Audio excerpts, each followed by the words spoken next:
आत्मा मालिक सार्थ आत्मगीता.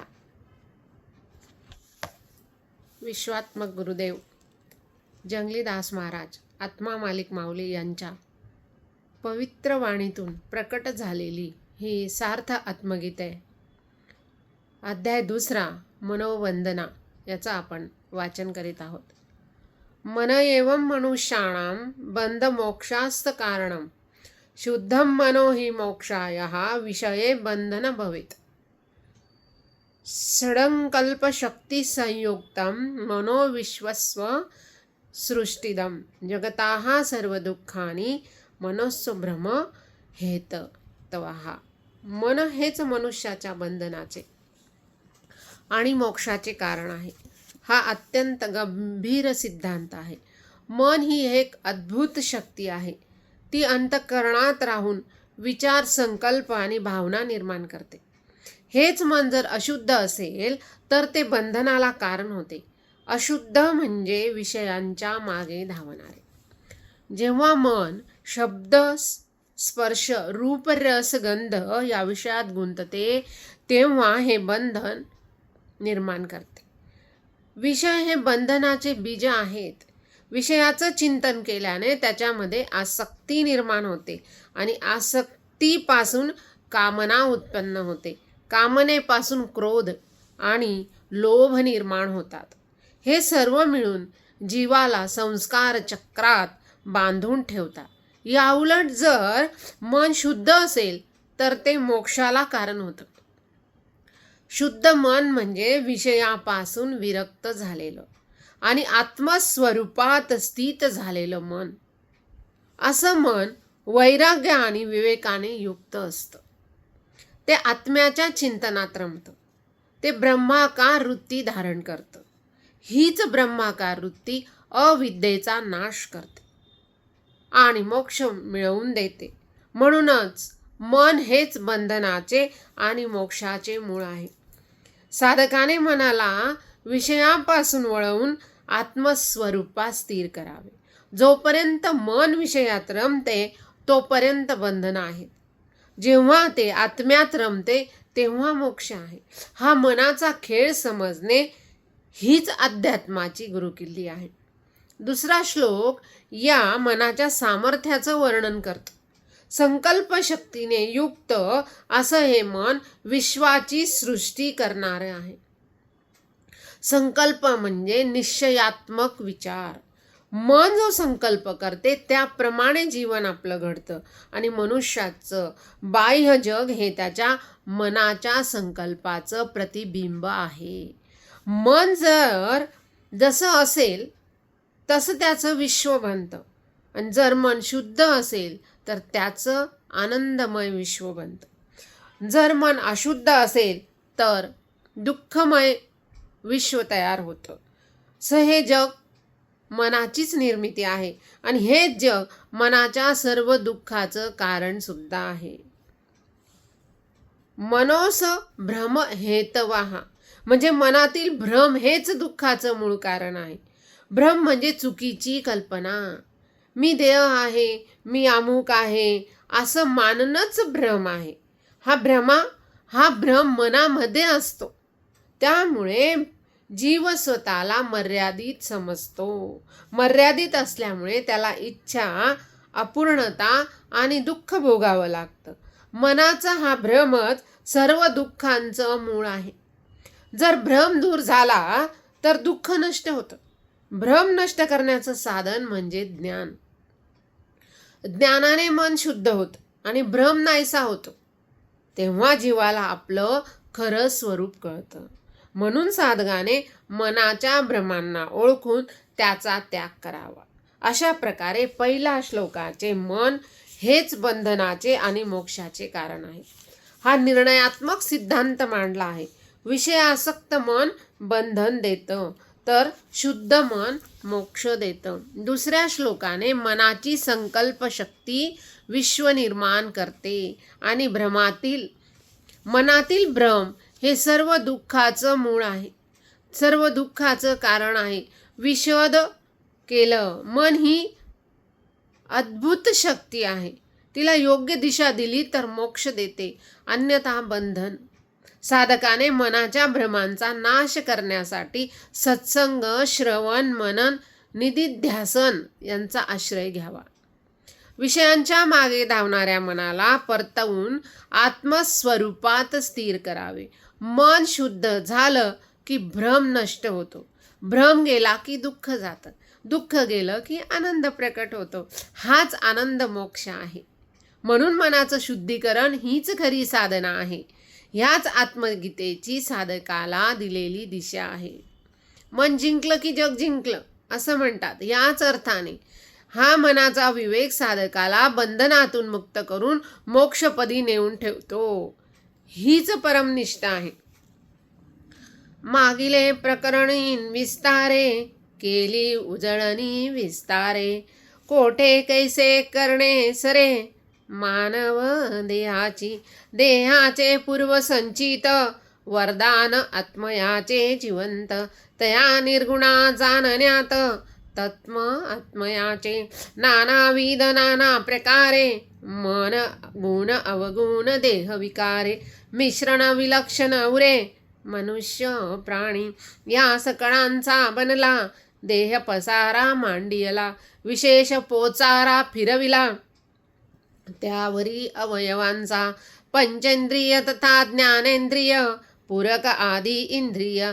दिदले अक्रव्या क्रिये, विशेष मन. मन तारी आणि कमारी, मन सकळ खेळ करी. मनवारी कैवारी, वैरी देखील. मनापासून धूर्त देही, तुझे पाहू जाता नाही. देह जगती मती पाही, तोची ठरविती. मन सोडी सबाह्य जोडी, सकळ अंतरी गोडी. देह शिदोरी आवडी, मना कारणे. मन चाले कधी सुलटे, कधी स्वयंचे पालटे. बुद्धीसी चालना दाटे, कृती कारणे. मन तैसे गुणी जाणावे, अवलक्षणे देखील मानावे. क्रिये अवलंबुनी असावे, दैन्य जीवाची. देहरथ परमार्थीचा, जाण परम मोक्षाचा. आत्मा तया अर्थाचा, रथी जाणावा.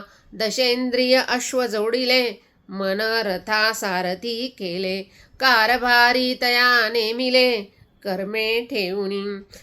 मनख्याती सर्व श्रुत, ग्रंथे पुराणे सांगत. मनाची महती वाचेत, बोलती सकळही. संत सदा उपदेशती, मना सज्जन ऐसे म्हणती. सुयोग्य उक्ती सांगती, मन न मनची. मन मायेचे प्रतिबिंब, ज्ञाना उन्नतीये संग. प्रमुख करते अंग, मन आत्मयाचे. आत्मसत्ता जाण निसंदेह, आत्माच होऊनी विदेह. परिसत्ता मनाची देह, माया प्रभावे. आत्मज्ञानावीन करावी, लौकिक व्यापार धरवी. संसार सकळ आघवी, नश्वर भासमय. मनाची ये सकळ कर्तृत्व, कारणे देही नेतृत्व. लाभे तयाचे प्रभुत्व, जन्म मरण. मना कारणे भोग, सुख दुःख वियोग. सुविचार कुविचार, संयोग मना उपजती. मन करी बडी मार, सकळ मायेचा व्यवहार. तयावर होय उद्धार, निर्धार जैसा. जरी होय पराधीन, लटिक्या माये आधीन. सकळ मायेचा व्यवहार, तयावर होय उद्धार. निर्धार जैसा, जरी होय पराधीन. लटक्या माये आधीन, घ्यावे लागे जन्म मरण. मना कारणे मागे लावी, अवदस्सा. जन्म प्रपंचा पिपासा, ठेविता आशा निराशा. लौकिक जगाची स्वभाव गुण एक तयाचा. छान द्यावी घ्यावयाचा, व्यसनी जया जायचा. होय व्यसनाधीन, मन लोटे व्यसनावीन. माघारान जाई जाण, ऐके देई एकत्वाची ज्ञान. नश्वरास सहज, म्हणून संत सांगती. मना सज्जना ऐसे म्हणती, तरीच विश्रांती ठेवी मनास. मनः सर्वं प्रवर्तते, सुख दुःख नियोजयत उदोरेण सदात्मनं साधयेच्चित्त शुद्धये चित्तस्य मनस्य तृतीयाः साधकस्य हितावहे ज्ञानं दृष्टी प्रदर्शयेत मोक्षमार्ग सुखप्रदम. मन हे सर्व प्रवृत्तींचं मूळ कारण आहे आणि सुखदुःखांचे अनुभवांमध्ये मनच आत्म्याला गुंतवून ठेवते. म्हणून साधकाने उदार वृत्तीने सदैव आत्मचिंतन करावे आणि चित्तशुद्धीने साधण्याचा प्रयत्न करावा. कारण चित्त शुद्ध शिवाय आत्मसाक्षाराची अनुभूती संभवत नाही. मन ही एक अत्यंत सूक्ष्म आणि चंचल अशी अंतःकरण वृत्ती आहे जी सदैव विषयांच्या मागे धावते आणि इंद्रियांच्या द्वारा बाह्य जगाशी ती संलग्न होऊन सुख दुःख उपभोग भोगत असते. परंतु हेच मन जेव्हा अंतर्मुख होतो तेव्हा तेच मोक्षाचं साधन बनतं. चित्ताची मनोमय वृत्ती म्हणजे संकल्प विकल्पात्मक प्रवृत्ती होय आणि ही वृत्ती साधकाच्या कल्याणासाठीच आहे हे समजून घेणं आवश्यक आहे. कारण याच मनाच्या साह्याने साधक आपल्या अंतःकरणाचं परिष्करण करू शकतो. ज्ञानदृष्टी म्हणजे आत्मज्ञानाची विवेकपूर्ण दृष्टी होय आणि ही दृष्टी प्राप्त करून घेण्याचं सामर्थ्य केवळ शुद्ध मनामध्ये आहे. कारण मन हे राग द्वेषादी विकारांपासून मुक्त होते तेव्हा हे आत्मज्योतीचं प्रतिबिंब पाडण्यास समर्थ होते. या प्रतिबिंबातून साधकाला आत्मस्वरूपाची ओळख होते. हा ज्ञानदृष्टीचा मार्ग मोक्षप्राप्तीचा मार्ग आहे आणि तो मार्ग सुख देणारा आहे हे लक्षात घेणे महत्त्वाचे आहे. कारण मोक्ष म्हणजे केवळ दुःख निवृत्ती नसून तो परमानंदाची प्राप्ती आहे आणि हा परमानंद म्हणजे आत्म्याचं स्वरूपच सुख आहे. मनाचं स्वरूप समजून घेताना हे ध्यानात ठेवावं लागते की मन हे जड नसून ते चैतन्याच्या प्रकाशाने प्रकाशित होणारी एक सूक्ष्म वृत्ती आहे. या वृत्तीचं निरोधन करणे म्हणजे योग आहे. आत्मचिंतनाच्या उदार वृत्तीने जेव्हा साधक आपल्या अंतःकरणाचं निरीक्षण करतो तेव्हा त्याला समजतं की सुख दुःख ही मनाचीच निर्मिती आहे आणि आत्मा या सुखदुःखाच्या पलीकडे केवळ साक्षी रूपाने स्थित आहे. साधकाने चित्तशुद्धीचा मार्ग अवलंबताना प्रथम मनाच्या वृत्तीचं निरीक्षण करावे आणि कोणत्या वृत्ती बंधनकारक आहेत व कोणत्या वृत्ती मोक्षदायक आहेत याचा विवेक करावा. राग द्वेष युक्ती बंधनकारक असून वैराग्य विवेक युक्ती वृत्ती मोक्षदायक आहे हे निश्चित आहे. ज्ञानदृष्टी प्राप्त झाल्यानंतर साधकाची दृष्टी बदलते आणि तो बाह्य जगामध्ये असूनही अंतरात्म्यामध्ये नित्यमुक्त असतो. कारण त्याला हे समजतं की मन हेच बंधन आहे आणि मन हेच मोक्षाचं कारण आहे. मोक्ष मार्ग सुखप्रद आहे याचा अर्थ हाच की आत्मज्ञानाच्या मार्गामध्ये साधकाला जे सुख लाभते ते बाह्य विषयांच्या संपर्काने मिळणाऱ्या सुखापेक्षा पूर्णतः भिन्न आहे. ते सुख निरीतिशय आहे कारण ते आत्मस्वरूपातून उत्पन्न झालेलं आहे. मनाची वृत्ती जेव्हा पूर्णपणे शुद्ध होते तेव्हा ती आत्मचैतन्याचा परिपूर्ण प्रकाश प्रतिबिंबित करते आणि प्रकाशामध्ये साधकाला स्वतःचं आत्मस्वरूप दिसू लागतं.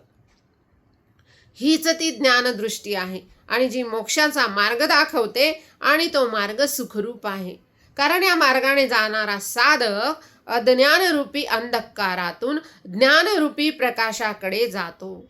चित्ताची जी मनोमय वृत्ती आहे तिचा योग्य उपयोग करून घेतल्यास तीच वृत्ती साधकाच्या परमकल्याणाचं साधन बनते. म्हणून मनाला शत्रू किंवा मित्र कोणीही बाहेरून बनवत नाही तर साधक स्वतःच आपल्या प्रयत्नांनी मनाला मित्र किंवा शत्रू बनवतो.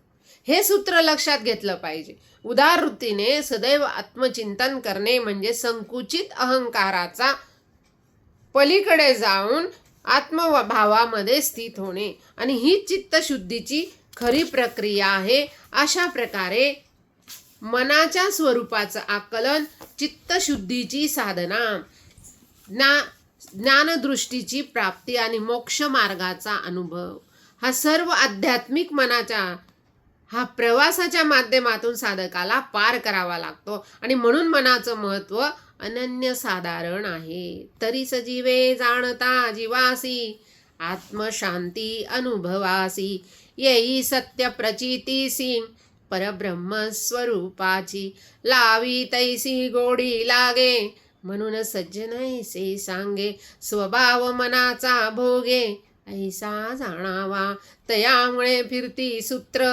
काया वाचा होती एकत्र, चालवी कारभार एक छत्र, देही निरंकुश, आत्मानुभूती कारणे, अनुभवा मना उतरविणे, वळवावे अंतःकरणे, यत्ने करुणी, विरोध होता विरोध करी, उलट अनुरोध अंतरी, गोंजारिता प्रीती धरी, तैसे प्रेम भावे, अभ्यास करिता चंचळाचा, ऐसा चपळ मनाचा, कळे ठाव अंतराचा, तरीच आपणासी, प्रधानमंत्री हा दरबारीचा, कारभारी हा देह गावाचा, कारभार चाले साचा, तयाचे करवी, जरी व्हावे आत्माकलन, अनुभवा घ्यावे मन, पहावे आधी व्याधी साधन, काय ते मनाचे, मग उपाव करावा, काय तो तोडगा काढावा, जाणून आपुल्या धरावा, स्वयं मित्र सखा, करण्या मनासी आधीन, करणे अंतरी राजकारण, गाली अंतर मिठी जाण, सद्गुरु चरणी, मन आकलनाचा उपाय, एकमात्र सद्गुरु पाय, उपदेश तो तरुणोपाय, सद्गुरु अनुग्रहाचा, मन प्रतिबिंब देह भाव, चलन वलन स्वभाव, प्रत्येक मूळ भाव, जीवा अंतरीचा, जया प्रकारे घडे वर्तन, ते मनाचे परिवर्तन, आचार विचार आवर्तन, तैसे देहाचे, म्हणून बाहेरी तथा अंतरी, करावा सत्संग हृदयांतरी, परमात्म्यासी धरून उरी, संगमनी लावी, म्हणून माया पाशापासूनी, सावकाश सोडवी मणी, न्यावे नित्य निरंजनी, मूळ अंतर गावी, तैसी क्रिया नवे साधी, पाहता जीवा बाधी, मनी हट्टी लावी व्याधी, कारणे बहुचंचल, तया ते दोष न मानावा, मनाचा पाहता प्रभाव मायेचा, बार आपुले कर्माचा पूर्व वर्तमान, म्हणून बहु खोलवरी, करावा विचार अंतरी, मना आणावे ताळ्यावरी, करुणी सायासे, कारणे निश्चयो करावा, तया संकल्प धरावा, जीव निर्विकल्प व्हावा माये पासुनी, जन्मासवे मनाची अवस्था, शिशुप्रमाणे व्यवस्था, अंतरी बाहेर परमावस्था, शुद्ध सबाह्य वये संस्कृती संस्कार, जीवे परिणाम विहार, परंपरा चाले शेवटावर, वडील धाऱ्यांची, येथून होई प्रवास, शुभारंभ तयाचा सावकाश,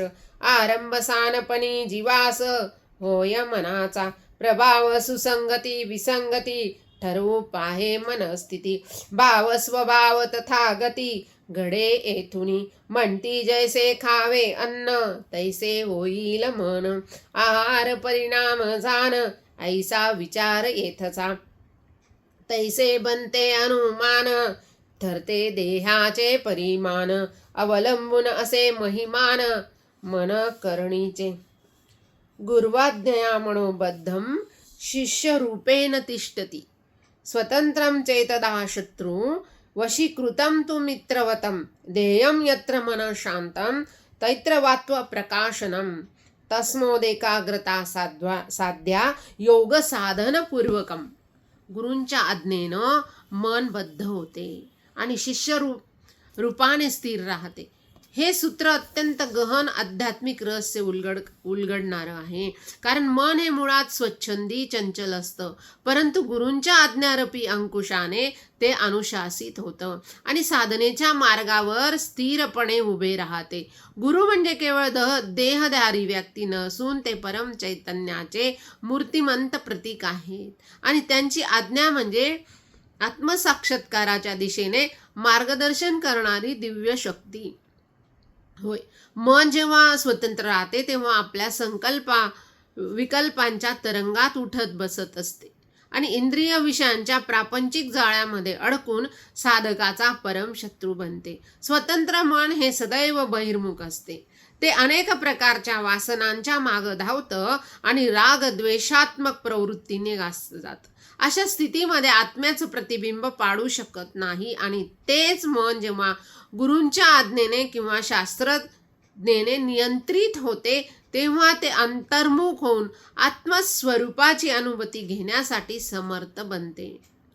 वशीकरण केलेलं मन हे साधकाचे निकटचे मित्र होय आणि हा मित्र साधकाला कधीही फसवत नाही आणि उलट भवसागर पार करण्यासाठी तेच सदृढ नौका बनते. मन वशीकरण म्हणजे योग साधना होय आणि या साधनेचा मुख्य उद्देश म्हणजे मनाची एकाग्रता साध्य करणे आणि ज्या देहामध्ये मन शांतपणे स्थिर होते तेथेच आत्म्याचा प्रकाश होतो. आत्मप्रकाश म्हणजे आपले शुद्ध चैतन्य स्वरूपाचं ज्ञान आणि हे ज्ञान बाहेरून कुठूनही आणावं लागत नाही, कारण ते प्रत्येकाच्या अंतःकरणामध्ये सदैव विराजमान आहे. फक्त मनाच्या चंचल वृत्तींच्या आवरणामुळे ते झाकलेलं असतं. ज्या क्षणी मन देहामध्ये स्थिर होतं त्या क्षणी सर्व वृत्तींचं निरोधन होतं आणि मग जीवात्मा आणि परमात्मा त्यांच्या ऐक्याची अपरोक्षानुभूती साधकाला होते. देह म्हणजे साकार वा निराकार अशी जी काही उपास्य देवता किंवा आत्मतत्व साधकाने निश्चित केलेलं असतं त्यामध्ये मन एकाग्र झाल्याशिवाय राहत नाही. एकाग्रता ही सहज साध्य नसून ती योग साधनेच्या पूर्वक विधींनी सिद्ध होते आणि ही योग साधना म्हणजे यमनियमादी अष्टांगाचं पालन होय. प्रथम साधकाने आपल्या बाह्य व आंतर इंद्रियांवरती नियंत्रण मिळवावं लागतं आणि नंतर प्राणायामाद्वारे प्राणवायूंना स्थिर करावं लागतं आणि त्यानंतर प्रत्याहार आणि धारणा यांच्या माध्यमातून मन एकाग्र करावं लागतं. अशा प्रकारच्या योग साधनेच्या बळावर जेव्हा मन ध्येयाप्रमाणे पूर्णपणे लीन होते तेव्हा त्या लीनतेमध्ये आत्म्याचा स्वयंप्रकाश उदित होतो आणि हा प्रकाश म्हणजे अद्वितीय आत्मस्वरूपाचं प्रकटीकरण. मन जर गुरुआज्ञेशिवाय स्वतंत्रपणे विहरत राहिलं तर ते सदोदित चंचल राहतं आणि अशा अवस्थेमध्ये योग साधनेचा पायाच डळमळीत राहतो. म्हणून आधी गुरु शरण अगदी आवश्यक आहे. गुरूंची आज्ञा हे शिष्यांच्या कल्याणासाठी होते आणि ही आज्ञा म्हणजे उपदेश रूपी अमृत होय, जे शिष्याच्या अज्ञानरूपी विषयाचा नाश करते. एकाग्रता ही केवळ ध्यानाची प्राथमिक अवस्था नसून ती समाधीचं प्रवेशद्वार आहे आणि या समाधीमुळे साधकाला आपले शुद्ध आत्मस्वरूप प्रकाशित झालेलं दिसतं. या आत्मप्रकाशामध्ये सर्व द्वैत संपतं आणि केवळ एक रस चैतन्य शिल्लक राहतं आणि ती स्थिती मोक्षाची आहे. म्हणून साधकाने योग साधनेच्या बळावर आपल्या मनाची एकाग्रता साध्य करून आत्मप्रकाश प्राप्त करावा आणि बंधनकारक स्वतंत्र मनाचं वशीकृत श्रेष्ठ मित्रात रूपांतर करावे. हाच या श्लोकाचा परमार्थ आहे. गुरुआज्ञेने बद्ध झालेलं मन हे शिष्याच्या रूपामध्ये राहून आत्मसाक्षात्कारापर्यंत त्याची सुरक्षित ने-आण करतं आणि हेच खरं शिष्यत्व आहे. योग साधना ही क्रमाक्रमाने आचरावी लागते आणि हळूहळू मन स्थिर होत जातं आणि एकदा का मन ध्येयामध्ये स्थिर झालं की आत्मप्रकाश अवश्यमेय होतो आणि यामध्ये अणुमात्र शंका नाही. कुसंगती आणि सुसंगती मनी चाले दोन गती, गाव सकोल मनावरती करी जीवाचे तया प्रमाणे, जीवस्थिती समोवारची परिस्थिती ऐसी घडे परिणिती, मग तैसाच प्रभाव पडे, जीवावरी परिणाम घडे. आनिक घेई आडे वेडे, चंचल मन करण्यातरी आत्मोन्नती, अंतरी ठेव मनमती. मनाची भूमिका धरती, जीवे मोठी, म्हणून धरावा उपवास, घ्यावा सद्गुरु सहवास. परिणामी पालटे हव्यास, ओढाळ मनाचा, प्रेम भरे संत वचनात, कानी पडता मनन मनात. लीनता दीनता शांततेत, करणी होय येथ बाधा जाणावी, मुक्ती आड सदा यावी. मनावरी येऊन बैसावी, माया डाकिनी, लौकिक भूक लागलेली, चाड सुखाची लागली. पुरविता मने भागली, तहान ऐसी, संत सद्गुरु वचन, सांगती मन सज्जन.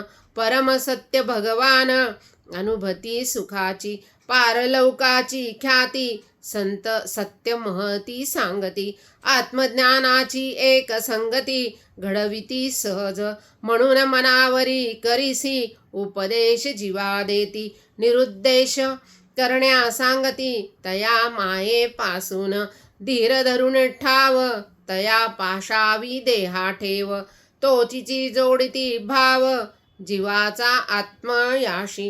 नमन वाऱ्याहूनी वेगवान, समयाहून बलवान. करावे स्वस्थानी स्थिरमान, तयासी हृदयी, सदैव स्वठावे आणावे, संत संगती लावावे. लावावी अंगी गोडवे, आत्मसंस्कारांचे, शुद्ध आहार विहार, जीवी करी संस्कार. सुसंगती सदाचार विचार, आचरावा सर्वदा. जैसे कुतूहल बालकाचे, लहान चाळे तयाचे, तैसे मानावे मनाचे बालिश भाव. जन्मापासून देह गावीचा, एक कारभार इंद्रियांचा. आत्मराजा राज्याचा, तयावर केवळ, मनासवे इंद्रिये अवघी, तया आधीन कर्मे आघवी. अंकुश न पहावी, कारभारी निरंकुश, नेता सद्गुरु संगे, तयाचे अस्तित्व भंगे. म्हणून नित्य सत्संगे, द्यावा सहवास, मनाचे वळू द्यावे, संत उपदेशे न्यावे. अंतरी तया पहावे, ठेवा आत्मज्ञानाचा. गोडी लावावी भक्तीची, समर्थ सद्गुरु चरणांची.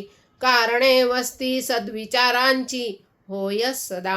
मन बुद्धी आनिक चित्ती, एकाग्र करीती निवृत्ती. अंतरी स्वरूपे आवृत्ती, घडे अनुग्रहे. जरी चाळा लागे तयासी, चंचळ चपळ मनासी. कदा न सोडी मानसी, नामध्यान. येथून यत्ने करिता, न फिरे माघारी लागता. उत्तंग भरारी जाणिता, जीविता अंतरंगी ब्रह्मांडाची.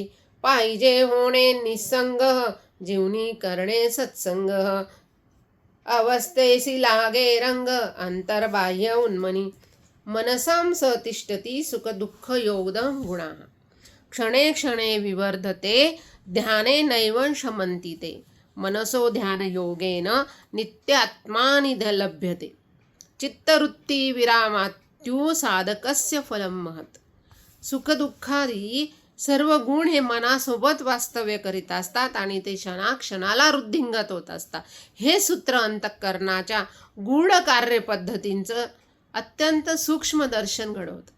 मन हे रंगमंच आहे आणि या रंगमंचावरती सुखदुःखाची च्या गुणांची सतत खेळ चालू असतो. मन जेव्हा विषयांच्या संपर्कात येते तेव्हा इंद्रियद्वारा प्राप्त झालेल्या अनुभवांचे ग्रहण करते आणि त्यानुसार सुख दुःखाची निर्मिती करते. मन हे स्वतः तटस्थ नसते, तर ते आपल्या पूर्वसंस्कारांच्या आणि वासनांच्या प्रभावाने रंजित झालेले असते. याच कारणामुळे एकच विषय सुखदायक तर कुणाला दुःखदायक ठरतो. हे सुखादुःखादी गुण स्थिर नसतात, तर ते क्षणाक्षणाला बदलत राहतात. मन जसं जसं त्यांच्या चिंतनात गुंतं तसं तसं ते अधिक प्रबळ होतं. या विधानाची गहनता आहे. मनाच्या संकल्पा विकल्पाच्या प्रवाहामध्ये जेव्हा सुखदुःखांच्या वृत्ती उठतात तेव्हा साधक त्यात गुंग होतो. त्या वृत्ती स्वतःच्या अस्तित्वालाच बळकट करत राहतात. परंतु ध्यान हे एकमात्र असं साधन आहे की ज्याच्या साह्याने सुखदुःखात्मक वृत्ती शमल्या जातात. ध्यान म्हणजे केवळ डोळे मिटून बसणे नव्हे, तर ते मनाचं अंतर्मुखीकरण आहे, ज्यामध्ये साधक साक्षी भावाने आपल्या मनोवृत्तींचं निरीक्षण करतो. जेव्हा साधक ध्यानामध्ये स्थिर होतो तेव्हा तो सुखदुःखाच्या प्रवाहापासून वेगळा राहतो आणि त्यांना केवळ साक्षी रूपाने पाहू लागतो. अशा वेळी त्या वृत्ती आपोआप शमू लागतात, कारण त्यांना मनाच्या तादात्म्यरूपी इंधनाचा पुरवठा होत नाही. ध्यान हीच ही प्रक्रिया आहे जी मनाच्या चंचलतेला स्थिरतेमध्ये रूपांतरित करते आणि या स्थिरतेमध्ये मन शुद्ध होऊ लागते. मनाच्या ध्यान योगाने साधकाला नित्य आत्म्याची प्राप्ती होते. हे अत्यंत महत्त्वाचं रहस्य आहे, कारण आत्मा हा नित्य आहे. तो कधीही नष्ट होत नाही आणि कुठेतरी दूर नसून सदैव प्रत्येकाच्या हृदयामध्ये विद्यमान आहे. परंतु मनाच्या विक्षिप्त वृत्तीच्या आवरणामुळे तो झाकलेला असतो. ध्यानयोग म्हणजे मनोवृत्तींना एकाग्र करण्याची साधना, आणि ही एकाग्रता जशी जशी वृद्धंगित होते तसे तसे आवरण क्षीण होत जाते आणि अंतस्तः आत्मचैतन्य उत्तरोत्तर प्रकट होऊ लागतं. आत्मा नित्य आहे. त्याची प्राप्ती काही नव्याने मिळवायची वस्तू नसून ती नेहमीच अस्तित्वात असते. फक्त अज्ञानामुळे तिचा विसर पडलेला आहे. ध्यान हे विस्मृतीचं निवारण करण्याचं श्रेष्ठ साधन आहे. चित्तवृत्तीचा विराम म्हणजे मनाच्या सर्व वृत्तींचं शमन होय, आणि हा विराम साधकाला महान फळ प्रदान करणारा आहे. हे योगशास्त्राचं सिद्धांत वचन आहे. चित्त म्हणजे अंतःकरणाचा जो भाग जिथे सर्व संस्कार साठवले जातात, आणि वृत्ती म्हणजे त्या संस्कारामुळे निर्माण होणारं मनाचे तरंग. या वृत्तींना निरोध झाला की चित्त शुद्ध होते आणि शुद्ध चित्तामध्ये आत्म्याचं प्रतिबिंब स्पष्टपणे उमटते. हे प्रतिबिंब म्हणजे आत्मज्ञानाची प्राप्ती आणि तिच्यामुळे साधकाला मोक्षाचं परम फळ लाभतं. हे फळ महत् म्हणजे ते अल्प आणि क्षणभंगूर नसून अनंत आणि शाश्वत आहे. सुख दुःख रूप गुण हे अनित्य आहेत आणि ते केवळ मनाच्या संयोगानेच अस्तित्वात येतात. म्हणून साधकाने ध्यानाच्या योगाने मनाचं परिष्करण करून त्या गुणांच्या पलीकडे जाऊन नित्य आत्म्याचा साक्षात्कार करावा. हाच या श्लोकाचा गूढार्थ आहे. मनाला ध्यानामध्ये स्थिर करणे हेच खरं साधनेचं प्रयोजन आहे, आणि त्याद्वारे अंतःकरण शुद्धी आणि तदनंतर आत्मज्ञान प्राप्ती होते. चित्तवृत्तीचा विराम म्हणजे समाधीची अवस्था, आणि तिच्यामध्ये साधकाला जे फळ मिळतं ते उपनिषदांमध्ये आणि योगांचं अंतिम प्रतिपाद्य आहे. या विरामाची स्थिती साध्य करण्यासाठी दीर्घकाळ नैरंतर्यामध्ये सत्काराने ध्यानाचा अभ्यास करावा लागतो, आणि तो केल्याशिवाय मनाच्या चंचलतेवर विजय मिळवता येत नाही. एकदा का चित्तवृत्तींचा विराम साधला की मग साधकाला आपलं मन शुद्ध आत्मस्वरूप उघडपणे दिसू लागतं आणि तेथे सुखदुःखाचा लवलेशही शिल्लक राहत नाही. ही स्थिती आपलं परम शांतीची आहे आणि हीच खरी योग साधनेची परम सिद्धी.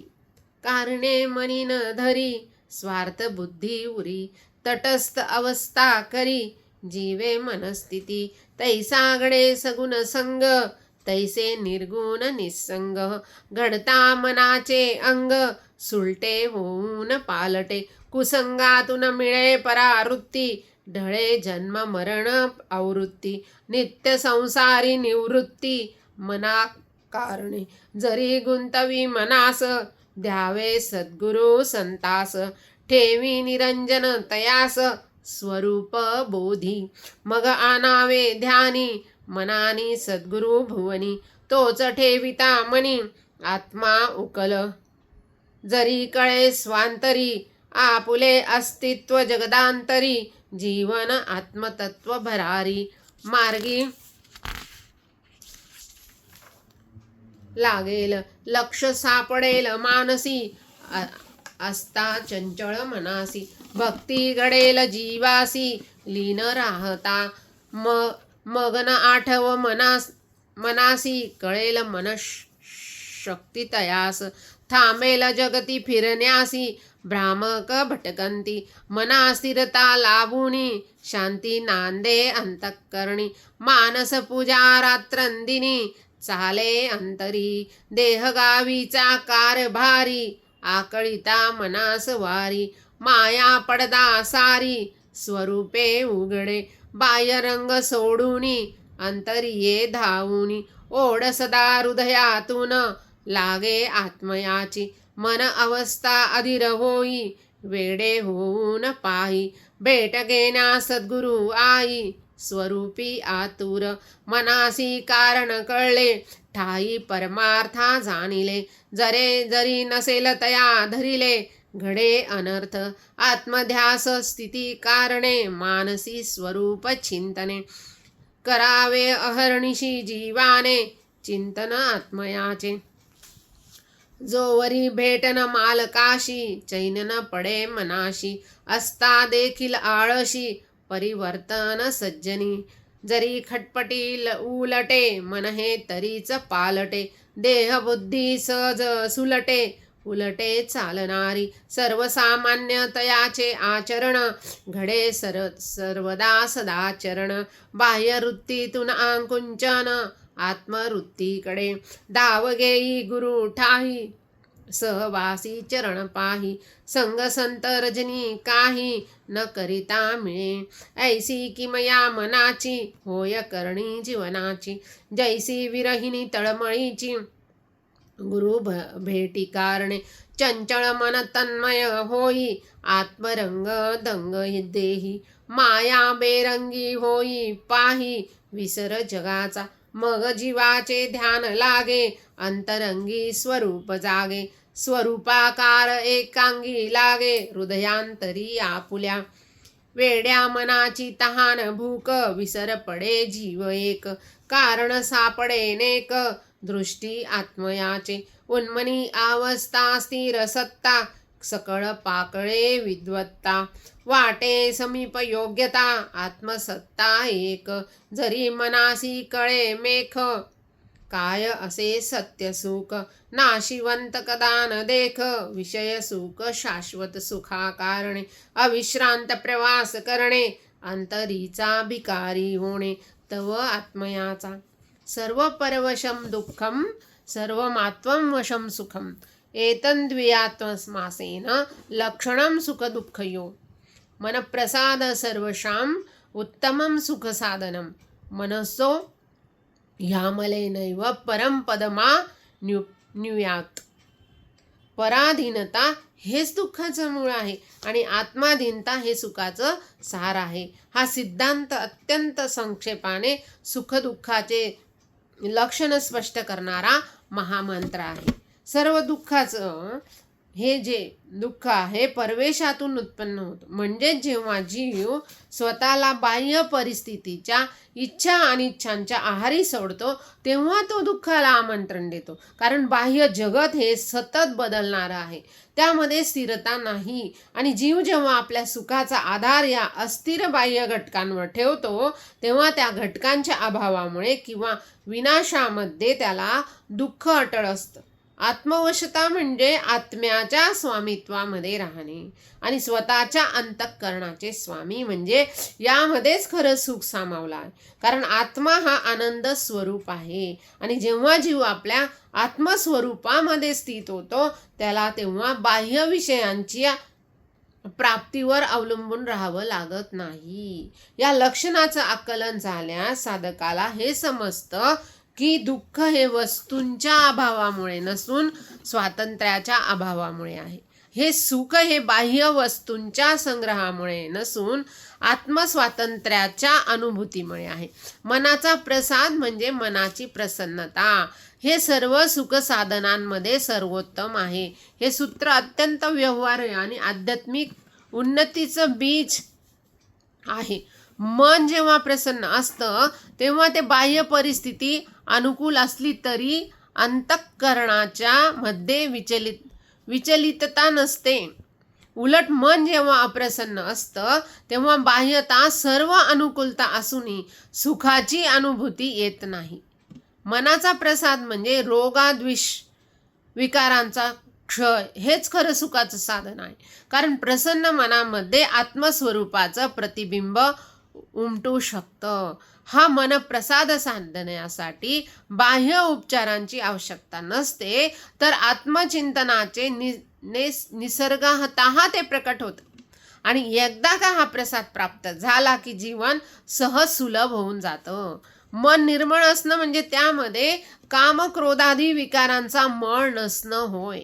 आणि अशा निर्मळ मनाने साधक परमपद प्राप्त करू शकतो. परमपद म्हणजे मोक्षाची परमोच्च स्थिती, जिथे जीवात्मा आणि परमात्मा यांच्या ऐक्याची अनुभूती होते. मनाची मलिनता हेच बंधनाचं मुख्य कारण आहे आणि मनाची निर्मळता हे मोक्षाचं कारण आहे, हे निश्चित आहे.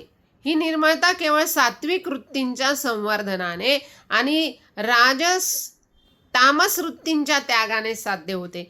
पराधीनता ही केवळ स्थूल देहाची नसून ती मनाचीही असू शकते. आणि मनाची पराधीनता म्हणजे इंद्रियांच्या आणि विषयांच्या अंकित राहणे. हीच मोठ्या दुःखाची जननी आहे. आत्मावशता म्हणजे मनाच्या साक्षीभावाचा अनुभव घेणे आणि विषयांच्या संघापासून अलिप्त राहणे हे खरे सुख आत्मसुख आहे. मनाचा प्रसन्न जेव्हा साधकाला स्थिर रूपाने प्राप्त होतो तेव्हा तो बाह्य जगतामध्ये राहूनही आंतरिक दृष्टीने सतत आत्मस्वरूपाचं चिंतन करत राहतो. अशा अवस्थेमध्ये सुखदुःखे त्याला बाधू शकत नाही, कारण तो द्वंद्वाच्या पलीकडे गेलेला असतो. निर्मळ मन हेच परमपदाचं साधन आहे, कारण निर्मळ मनामध्ये आत्मज्ञानाचा प्रकाश पडतो आणि हा प्रकाश अज्ञानरूपी अंधकाराचा नाश करून मोक्ष प्राप्त करून देतो. म्हणून साधकाने आपल्या मनाला पराधीनतेच्या बंधनातून मुक्त करून आत्माधीन करावे. तदनंतर मनाचा प्रसाद साधून ते निर्मल करावे आणि अखेरीस त्या निर्मळ मनाच्या साहाय्याने परमपद प्राप्त करून घ्यावे. हा मार्ग सरळ आहे, परंतु त्यासाठी निरंतर सावधानता आणि अभ्यासाची आवश्यकता आहे. कारण मन हे अत्यंत चंचल असून सहजासहजी स्वाधीन होत नाही. तथापि वैराग्य आणि अभ्यास यांच्या बळावर ते अवश्य स्वाधीन होतं आणि स्वाधीन मन हेच खरं सुख आहे, हे त्रिकाल बाधित सत्य आहे. परिवर्तन घडे मनी निष्ठुर होई माये पासुनी, ममतालीनता होऊनी चंचल मनासी परितया. सद्गुरु विन विचार दुजान घेई जान, संत समर्थ आई महान निश्चय ठेवूनी.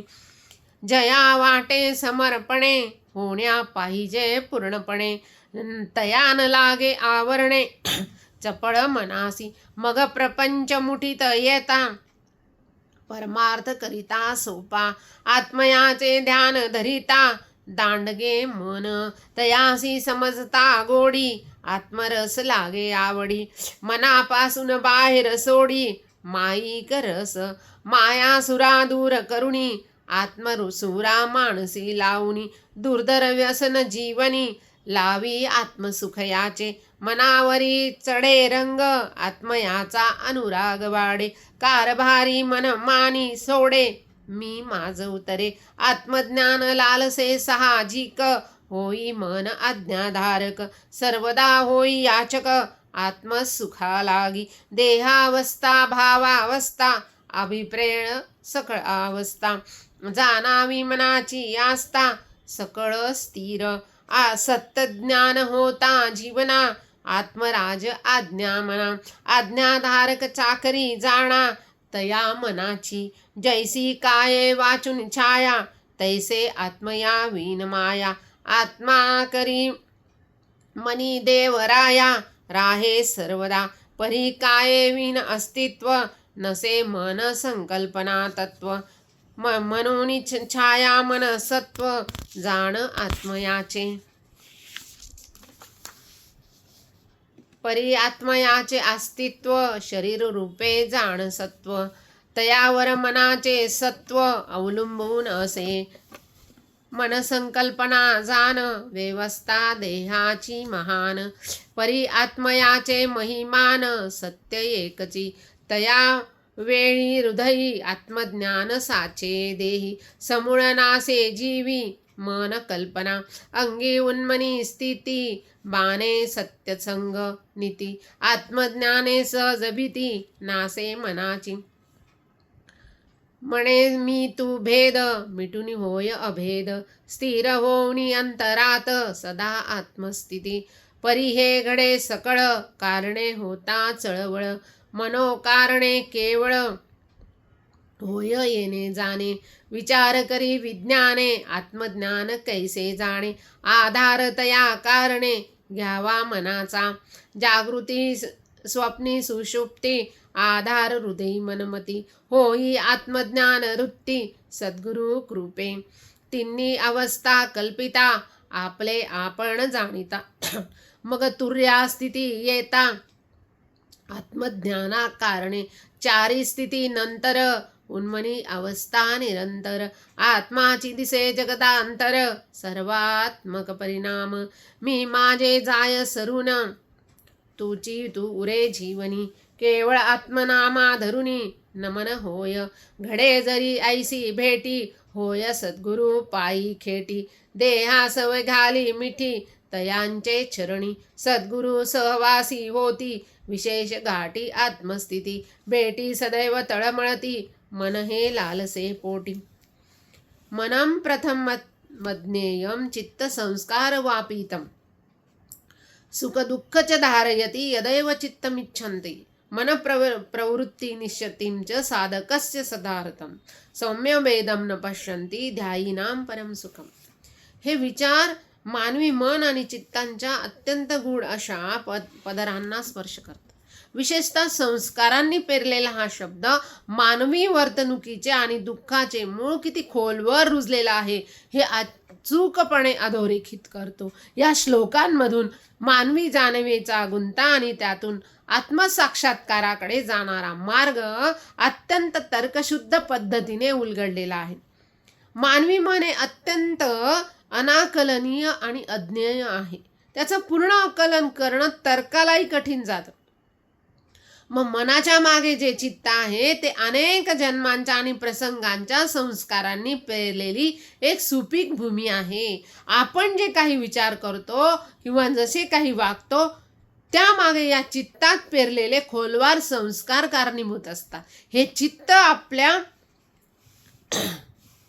इच्छेनुसार किंवा पूर्वीच्या संस्कारानुसार सुख आणि दुःखाचं ओझं वागवत असतं. मानवी तर्क सांगतो की सुख दुःख बाहेर नसून चित्ताच्या आत साठवलेल्या इच्छेंवरती ते अवलंबून आहे. सामान्य माणूस मन हे बाह्य विषयांनी ओढलं जातं, पण साधकाच्या बाबतीत त्याच्या मनाची आणि चित्तांची सर्व प्रवृत्ती म्हणजेच ओढ त्या परमात्म्याने हिरावून घेतलेली असते. इथे हृदम आणि म्हणजे हिरावून घेणे नव्हे तर साधकाने आपलं मन जाणीवपूर्वक बाह्य जगाकडून काढून अंतरात्म्याकडे वळवलेला आहे. ही ओढ म्हणजे प्रवृत्ती अंतर्मुख होते तेव्हा खऱ्या साधनेला प्रारंभ होतो. ज्याचं मन अशा प्रकारे अंतर्मुख झालेलं आहे त्यांना या जगामध्ये भेद दिसत नाही. त्यांना मी तू चांगलं वाईट यातील संघर्ष संपलेला जाणवतो. अशा वेळी मन अत्यंत शांत आणि कोमल बनतं. तेव्हा तर्काचा अहंकाराचा संघर्ष थांबतो. तेव्हा एक अशी समत्वाची अवस्था निर्माण होते. तेथे कोणतंही द्वंद्व उरत नाही.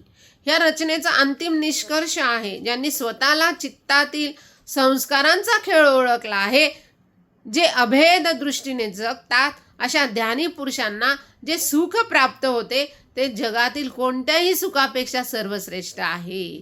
अर्थात परमश्रेष्ठ आत्मिक सुख असतं. या अवस्थेत मनातील सर्व संकल्पांचा, पंचमहाभूतांच्या प्रक्षोभांचा आणि संस्कारांच्या गुंतागुंतीचा पूर्णपणे विराम होतो. याच आत्मस्थितीच्या अवस्थेत जिथे विचारांचा कोलाहल नसतो तिथे मानवी जीवाला खऱ्या मुक्तीचा अनुभव येतो.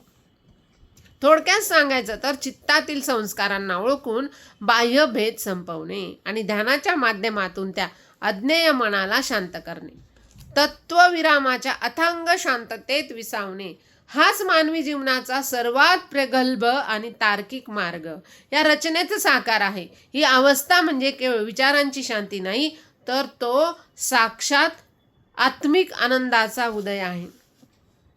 कारणे करावे पालन, सद्गुरु उपदेश अनुसरून, देहासवे न्यावे मन, सरळ वाटे, यत्ने वाळूचे कण रगडिता, तेलही निघे मन असता, सद्गुरु स्वामी एक भरता, इतर ते काय, ये प्रमाणे नित्य प्रयत्न, करावे मन सज्जन, आत्मस्थ करावे संपूर्ण, स्थिर देहांतरी, सद्गुरु आज्ञा मानसी, प्रमाण करावी मनासी, तैसी गोडी जीवासी, अंतर विश्वाची, परिणामी चंचल मन, निश्चय होय अंतरी मन, नित्य शांत जीवन, शांत जगती, दिसे सद्गुरु सर्व घटी, ईश्वरानुभूती हृदयमठी, होय निर्मन जगतपटी, किमया आत्मस्थिती, लागे नामाची आवडी, ध्यान सत्संगाची गोडी, शाश्वत आत्मानंद आवडी, न अनुभवलेला, आवडे जपतप ध्यान, उपवास आत्मानुष्ठान, ईश्वरी आदिवास स्मरण, अंतरी सुख तयास निरस वाटे, निवृत्ती बाह्याकार दाटे, स्वरूपकार व्हावे वाटे, मना सर्वदा भटकंती नावडे, सर्वदा हृदयासी निवडे, होय मनासी वेडे, नमन अंतरी, लागे अमृत रस भूक, भोजन तैसे आंतरिक, वैराग्य पान सुपारी संधूक, भोजनाते भक्तीसी, सद्गुरु सवे ब्रह्मानंद, ध्यानम पंगती लागे छंद, तृप्ती ढेकर आत्मानंद, पसंती मनाची, हित पावी स्वधर्म, चरणा लागी मन धर्म, सद्गुरु सेवा कर्म, रथ सर्वदा, मग शोधून पाहे स्व अस्तित्वाचा ठाव घेई, संकल्प करून देही, परमात्म भेटीचा सद्गुरु ज्वाळा सामोरी, ज्ञानाग्नी पेटिता जिव्हारी, जगे समूळ अघोरी, मी पण मनाचे तोच मन अव्हेरी, अहंतेसी घे आणि घेरी, चुकविण्या संसार फेरी, कारण मुक्तीचे, तैसे कणिके अग्नीत, तैसे अग्नी दिव्ये चकचकीत, ते मन पात्र कशीत, गुरु चरणांसी, परिणामी सोडी सहवास, बरोबरी अहंतेसी कास, जाय विसरून सावकाश, तया आत्मशनी, ऐसा दयाळू आत्मराया, कृपा करी दुर्लभ काया, लीन मन बुद्धी ठाया, ठेविता गुरुचरणी, निश्चल होई अंतरंगी, चमत्कार घडे अंगी, देख आत्माची एकांगी, सकळ देई बंध मोक्षासी जाणावे, कारण मन मानावे, तरीच सदाचरण करावे, ठेवून द्यावी कुंभार चिखला दे आकार, पाहिजे तैसा करी साकार, तैसा मन घेई आकार, चिखल माती हेची सूत्र द्यावे, मन चिखला आकार द्यावे, बचत करण्या भाजावे, ठेवण्या आत्मधन, भट्टीत भाजणी करावी, श्रद्धा भक्ती ह्याच द्यावी, अंतरी मूर्ती आठवावी स्वरूपाची, ऐसे मन समर्पावे, परमेश्वरी संपूर्ण अर्पावे, अस्तित्व चराचरी पाहावे, अर्पून जयाचे, आत्मा मालिक, आत्मा मालिक, आत्मा मालिक.